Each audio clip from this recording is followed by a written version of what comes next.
All right, welcome back to another episode of Bo Knows, but doesn't really know a whole lot. He just kind of talks about a bunch of stuff.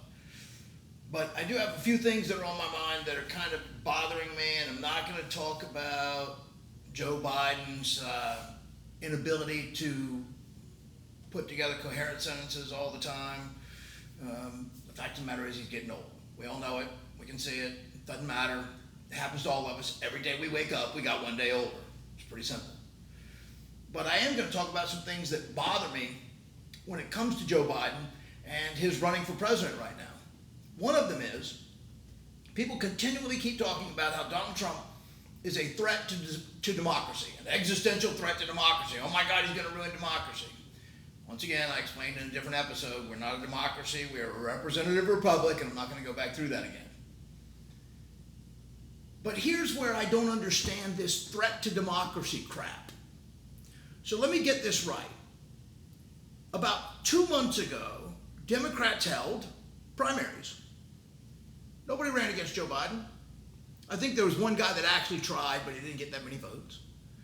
And so all of the people who voted in those primaries voted for Joe Biden to become the presidential nominee of the Democratic Party. It was through the democratic process of voting for Joe Biden. So now that, and by the way, don't ever forget that they've been trying to hide this or trying to say it was cheap fakes, all of the other stuff we could all see with our own eyes. They tried to deny it. But even forget that for a second. What they're saying now is, oh my gosh, we don't think he can actually win the election, and so we want to take him off the ticket. That is the absolute definition of getting rid of democracy. Democracy was the people voted for the man, he got the nomination, and now you want to kick him off the ballot simply because you don't think he can win? How is that having anything to do with democracy? They voted the man in. They said that's our nominee. And now you guys are going, well, the polls don't look good, so let's see if we can kick him off. That's a bunch of crap. That has nothing to... And Trump's the threat to democracy? Come on. Get out of here with that noise. Doesn't make any sense. But I got a couple of other things. So it really doesn't, I don't understand. Trump is bombastic. 100%. He is a New York developer. He is the guy that had to tell everybody, I built the greatest buildings in the world. I fill them with gold and 4,000 count sheets and the best stuff you could ever buy, money could buy, and I built the greatest and this and that. That's who he is. He's a carnival barker when it comes to selling properties. That's really hard to turn off, by the way. It's really hard to be known and seen in a city as big as New York unless you're that way. To build the brand that he built, that requires that type of personality. And so he does exaggerate. Give you that. I had the greatest economy on earth. We did this, and it was the greatest ever, and we had the greatest this, and I'm the greatest that. But I don't know, and I mean this sincerely, I'm not sure how many absolute outright lies he tells. You know, lies like 51 former intelligence agency employees or heads of national intelligence agencies said that my son's laptop, that's not real, that's Russian disinformation. That's an outright lie. Joe Biden said in the 2020 debate that knowing, and we know that they know it was real, and we know that they know that it had been verified information because they had to admit it in Hunter Biden's gun trial recently. The FBI said, yes, we had already verified the information on the laptop was real, true and correct, and had never been altered or messed with in any way that we could find. So they admitted they had the laptop since November of 2019, I think it was. And yet, he stood right up there on that stage, knowing he was lying, and said, that laptop's not really my son's, it doesn't really exist, the intelligence agents all said so. He said things like, inflation was 9% when I took over. It wasn't, it was 1.4%. He said, continues to say, that Trump said, inject bleach into your veins during COVID. Trump never said that. He said something about disinfectants. Go back and read the entire speech. I'm not going to do it for you, but I'm telling you, he never said anything about bleach. The word bleach never came out of his mouth. And yet Joe Biden continues to say it over and over and over again. He said, completely out of context, that Trump said there were fine people on both sides of the Charlottesville thing. He did say there were fine people on both sides, but not in the context that Joe Biden wants to say. He continues to use the lie that Trump said suckers and losers when referring to our service members. Never was said. It was debunked. Everybody that was in the actual meeting completely said he never said it, never heard it. And yet Joe Biden continues to say those kinds of lies. Those are true outright lies. The one where he knew that the truck driver that was in the accident that killed his wife and daughter was not drinking, and that it was his wife who was at fault for the wreck, and yet he continued to say until the man actually died in 1999 that it was his fault and that he'd been drinking before he got in the truck. None of that was true. He knew it.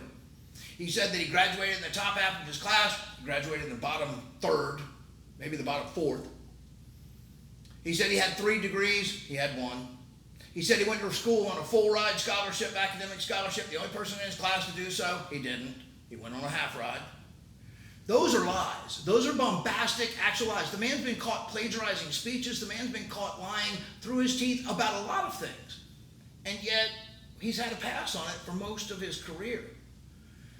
That bothers me. Why is that? Why is that okay? I'm okay with neither one of them lying. I'm okay with, look, you want to exaggerate a little bit, I get it. That's just part of it. That's just part of trying to make everybody feel good. Yes, honey, you look great in that dress. Oh my God, I've never seen anybody look that good.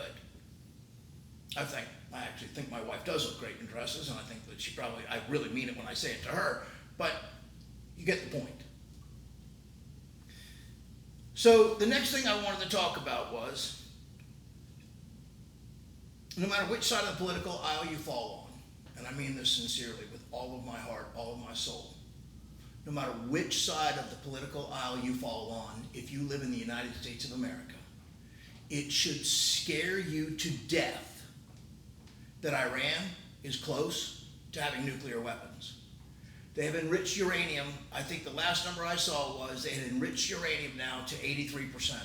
90% enriched uranium is weapons grade. Imagine Hitler. I know they want to keep throwing around that Trump's Hitler, blah, blah, blah, blah, blah. It's crap. But imagine Hitler with a hydrogen bomb or a nuclear bomb. That should scare the world.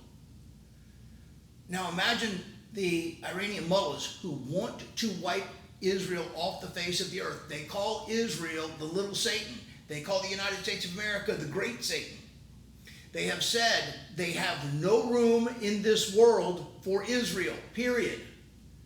They are doing everything they can to try to get a bomb, and they have said, the Ayatollah has said recently, that Israel is and I'm trying to I'm paraphrasing, but I think it's almost a quote, Israel is a one-bomb place. We can throw one bomb at them, and they'll wipe them off the face of the earth.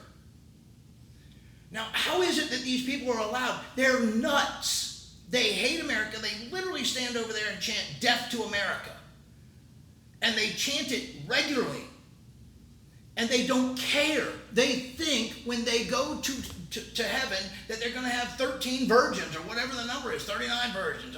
It doesn't matter. They think they're actually going to get that. And so they're okay with strapping bombs to themselves. Their ideologies are so completely different than what we believe here in the United States of America, at least those of us that are sane believe here in the United States of America, that it should scare you to death that they have the opportunity to get an actual nuclear bomb. And they're getting closer.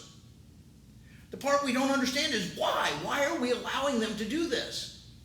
Trump had what we called a maximum pressure plan. He had sanctions just out the yin-yang for Iran. If you do business with Iran, you cannot do business with us, period. It shut Iran's economy down. The lifeblood of their economy is oil. The lifeblood of Putin's economy is oil. When Joe Biden came into office, his first few days in office, and shut down the Keystone Pipeline and turned off the spigot of American oil and started driving the price of oil up, it allowed Iran and Russia, two of our absolute enemies, let's just call it what it is, to fill their coffers with money through oil that allowed them to start enriching uranium at a faster pace. It allowed Russia to go attack Ukraine. It allowed them to fund the war. All of this is a byproduct of the policies that Biden put into place, allowing the oil price to shoot up. Not only did it affect our economy and affect all of us putting gas into our cars, but it absolutely affected the fact that Putin's got more money and Iran's got more money. The number I read, don't hold me to this, but the number I read was that when Donald Trump left office, the Iranian economy was down to about $6 or $7 billion in cash. They're at over $100 billion now. You know what they're doing with that money? Funding Hezbollah, funding the Houthis, funding all of the terrorists. They are the number one state sponsor of terrorism in the world. And you know why? Because we have appeased them with Joe Biden and the Obama administration. You cannot appease crazy people. They want to kill us. You can't just go around singing Kumbaya and think we're all going to have s'mores together and everything's going to be okay. They want to kill us. And you're giving them the opportunity to create the weapons to do so. All thinking, all right, let me give you an example. There's an old parable out there about the frog and the crocodile. And the frog says, hey, I got to get to the other side of the river. Crocodile's there. He says, all right, well, I'll take you. Frog's like, I'm not sure. He's like, come on, just get on my back. I'll take you over to the other side of the river. So he gets on his back, then he swims over to the other side of the river. As soon as they get to the other side of the river, the frog jumps off his back, and the crocodile eats the frog. On his way down the throat, the frog's like, what happened? I thought we were buddies. He said, don't ever forget, I'm still a crocodile. I can't change the way I am. I'm going to eat you. Sorry. So, at one point, it was Winston Churchill, and I've got this quote here. It says, each one hopes that he feeds the crocodile enough that the crocodile will eat him last. That's how Winston Churchill said it, just months away from becoming Britain's wartime prime minister, and described the appeasement that led to World War II. Quote, all of them hope that the storm will pass before their turn comes to be devoured. Appeasement doesn't work with crazy people. It didn't work with Hitler. It's not going to work with Iran. It's not going to work with Putin. It's not going to work with any of them. Speaking of that, let's also remember, because I heard a lie the other day that it was just really annoying more than anything. Joe Biden talking about how now 23 of the nations, since he took office, 23 nations in NATO are now paying their 2% that they're supposed to put into the NATO fund, or to spend 2% on defense.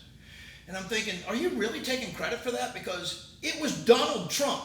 They had not been paying their fair share. NATO agreement was pay 2% into your defense. Are we worried about Russia attacking us? We got an ocean between us. It's all those European nations that need to be worried about it. But you know why they didn't worry about it?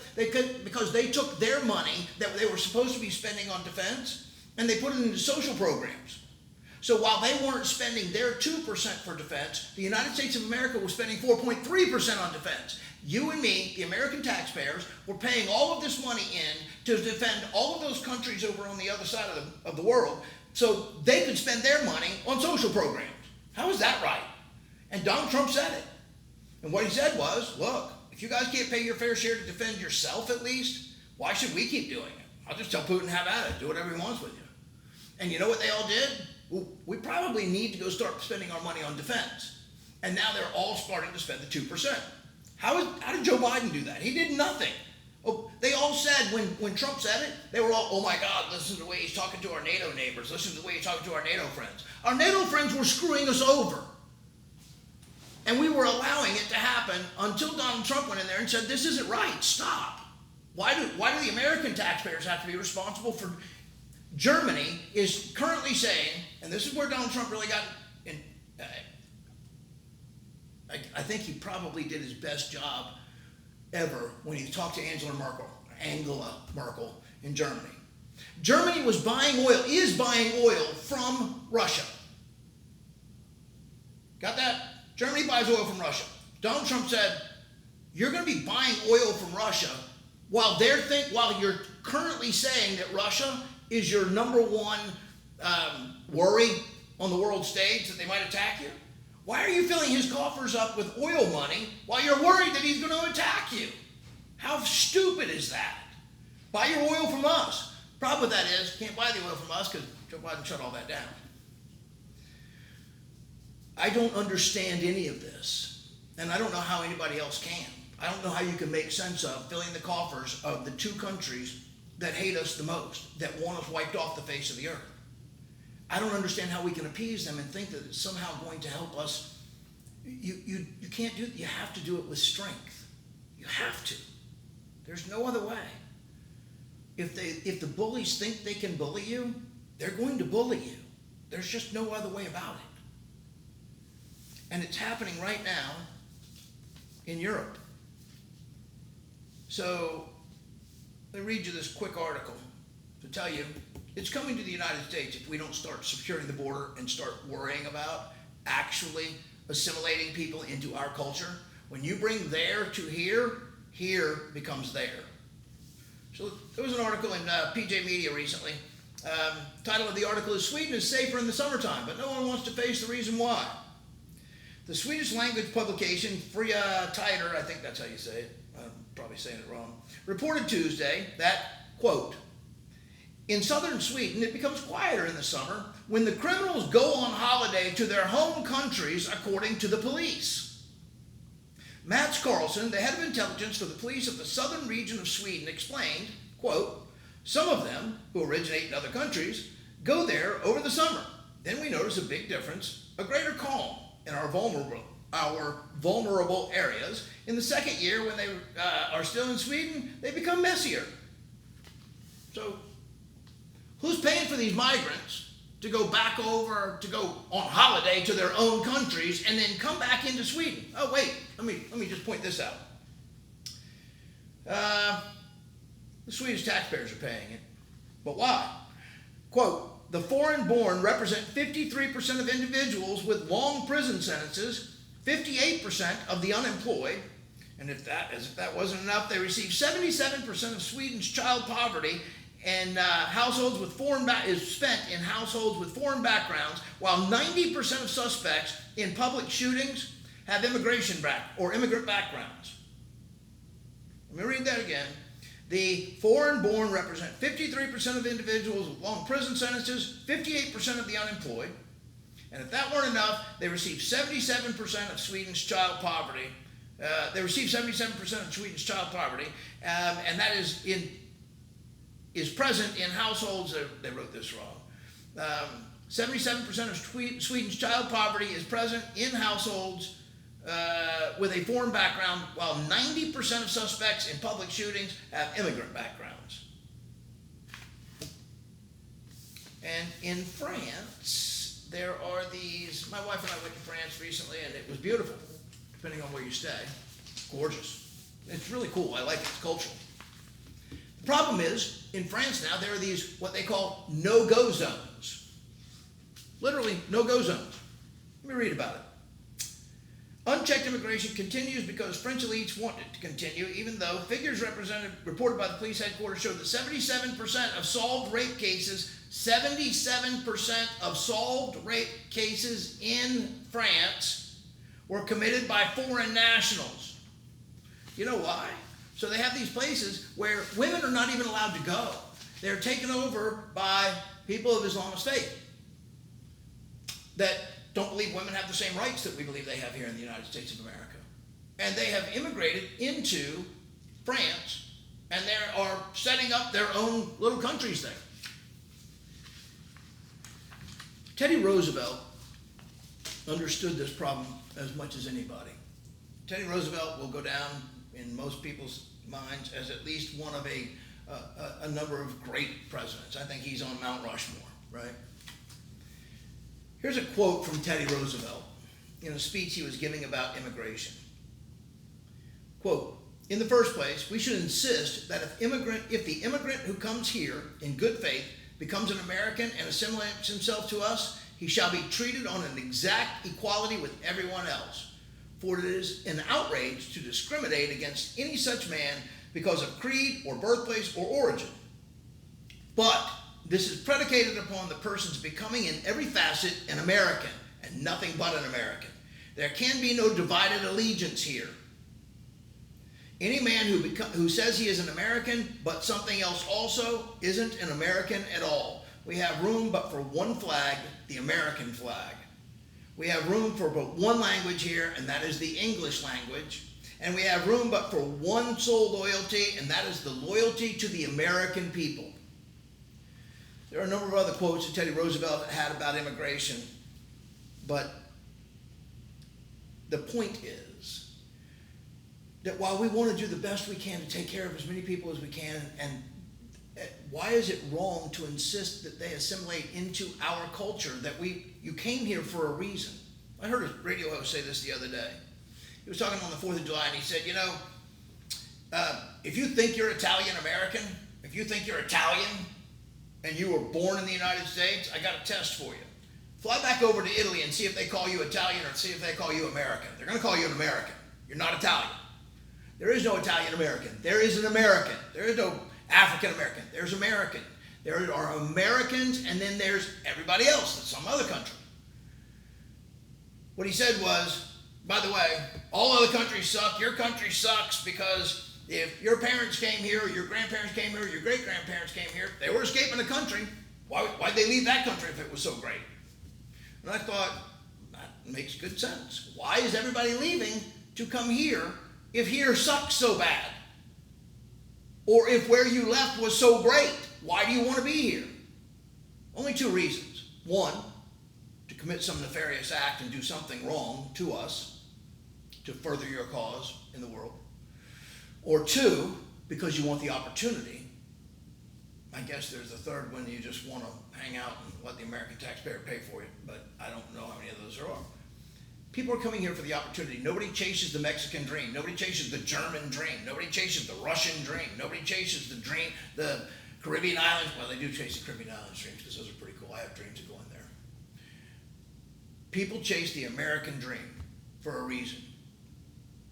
But if they're going to chase the American dream, why is it so wrong to want them to be Americans and to at least assimilate into our culture? Why do we have to keep changing everything for all of them? I don't understand that. Anyways, that's the end of it today. Believe me, don't believe me, we got a problem and we need to fix it. But it's going to take all of us to do it. All right, have a great day. Thanks.